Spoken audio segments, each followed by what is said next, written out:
เราเรียกแกงนะคะจ้าเขาเรียกแกงหน่อไม้รวมกับเห็ดบอเขาจะได้จัดให้นะถ้าโดยสั่งไม่เป็นแกงแบบนี้เขาจะเรียกแกงหน่อไม้ใช่ไหมบางคนเรียกเป็นแบบนี้นะแต่ไม่ได้เป็นเลยเขาไม่ได้กินของเขาสั่งแกงเห็ดเขาเอาแต่แกงเห็ดให้เราไม่ได้กินหน่อไม้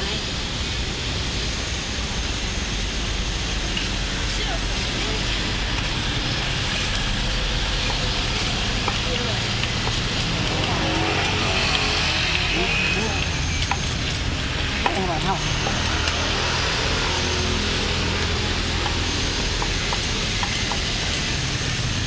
ที่เขาได้สั่งท้องมาเลยสั่งทุกสั่งเลยที่ไปร้านอะไรเด็ดเมื่อวานไปเจอที่ไหนซุปเปอร์ชิคเลย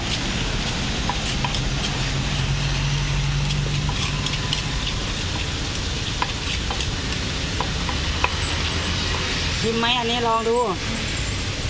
3 รสนะได้ไหม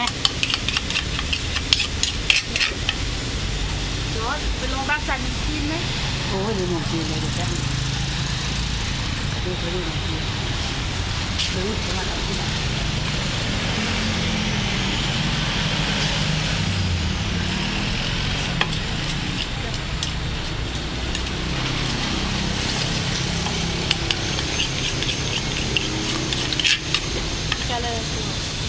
ดูยางเนี่ย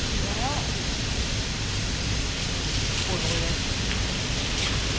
เอาของสดที่จะมา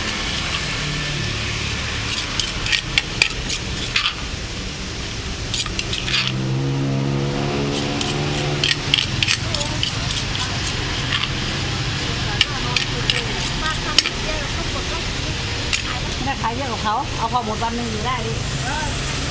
ต้องการที่เยอะวัน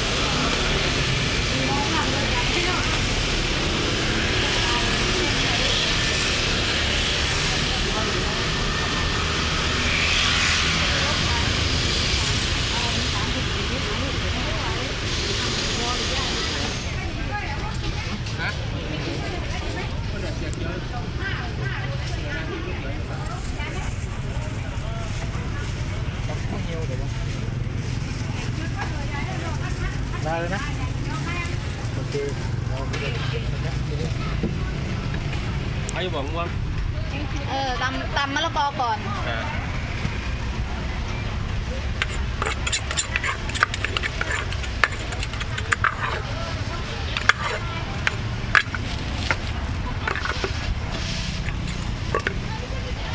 เป็นไหม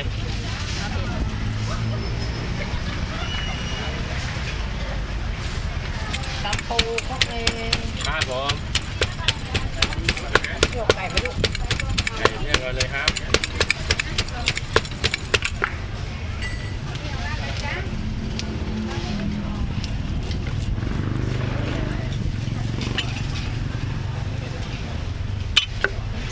นี่ฝรั่งนี่เหรอที่ยืนอยู่ข้างหลังนี่เหรอฮะไปนู่นตัดต้อไปให้เขาดูนะ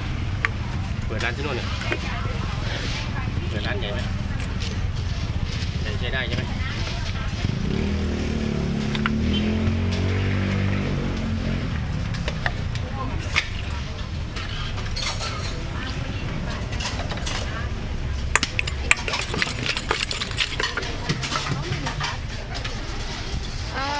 เท่าไหร่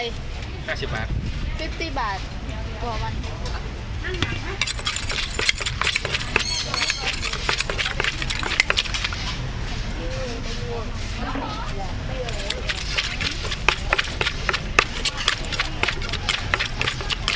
ง่ายๆลงทุนถึงขนาด2 ครกเลยนะ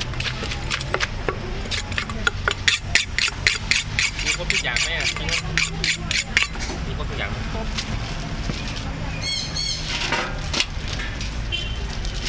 เดี๋ยวจะไปตำให้ช่างครกหรือว่าตำเอง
ม่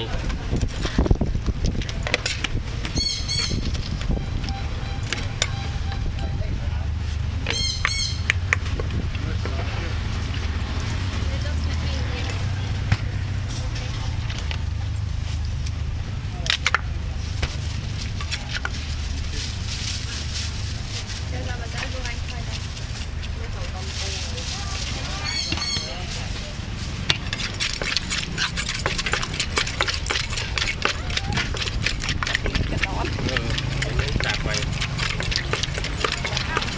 ถึงตาเลยถึงพกเลยมั้งตัวถึงโทรศัพท์เลยมั้ง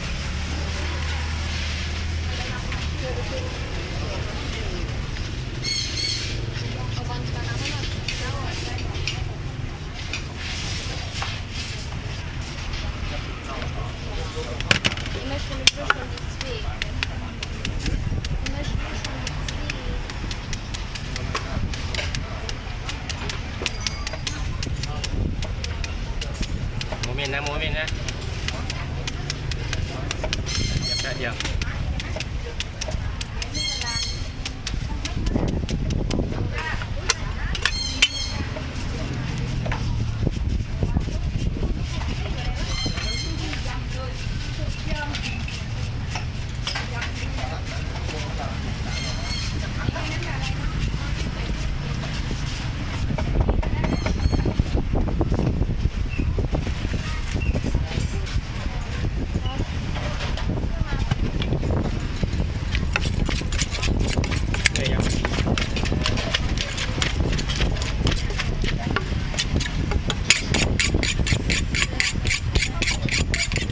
ตั้งไว้เลยเดี๋ยวถ่ายต่อ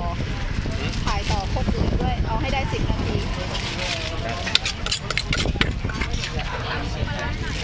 ได้ครับอันนู้นเราเผ็ดไหมกลางๆแป้งหนึ่ง น้ำปูหนึ่ง เอาน้ำตกมีไหม ตกมีครับลาบก็มีลาบหมูลาบเนื้อ ตั้งไว้ก่อนนะเดี๋ยวจ่ายตังค์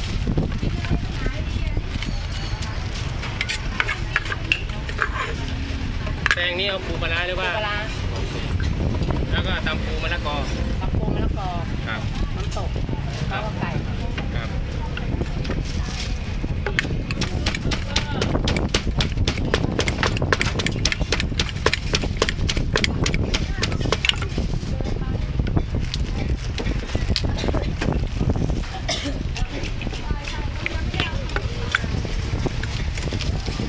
มะละกอนี่ปูใช่ไหม จ้ะ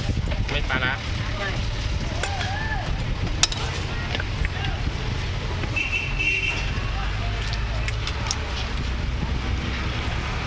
กัดไหมอ่ะ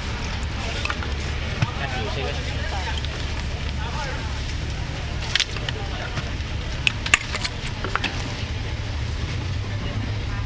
เอาส้มตำปูปลาร้า ได้ครับได้ครับ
ว่า10 นาทีถึง3 ครกไหม 4 แล้วนะ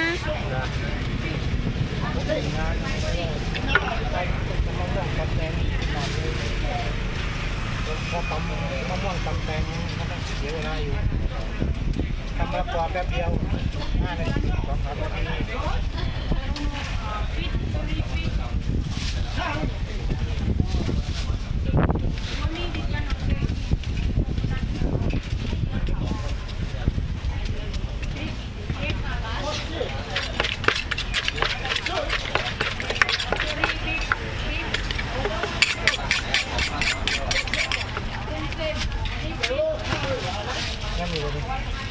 อันนี้ข้างนอกนี่ ไม่ได้ไปขึ้นไปตั้งวงแล้วเหรอเดี๋ยวนี้ นะ ไม่ได้ไปตั้งวง ไม่ว่างเลยเดี๋ยวนี้ไม่ว่างเลย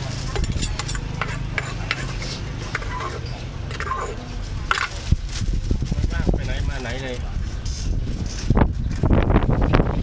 อ่ะ คนนี้จะออกครับตรงนู้น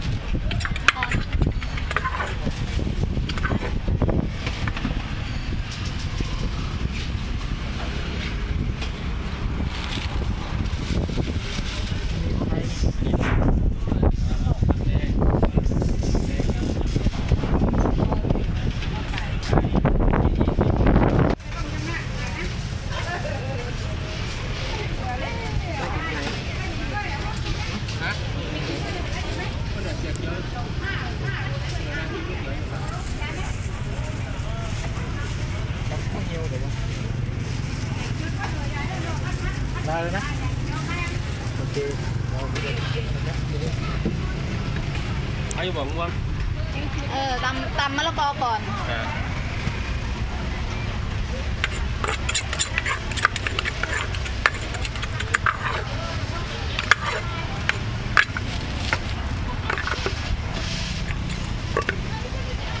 เผ็ดไหม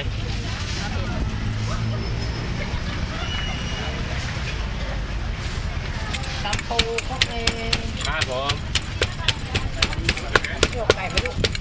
ไก่เรียกเราเลยครับ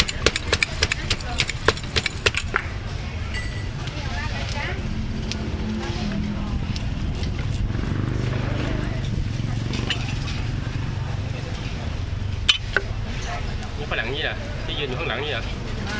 ฮะ ไปนู่นตัดต้อไปให้เขาดู นะเปิดร้านที่โน่นเนี่ยเปิดร้านใหญ่ไหมใช้ได้ใช่ไหม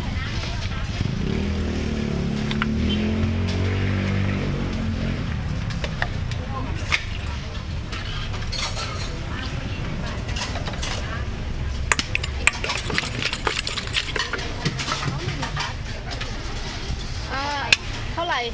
50 บาท 50 บาทต่อวัน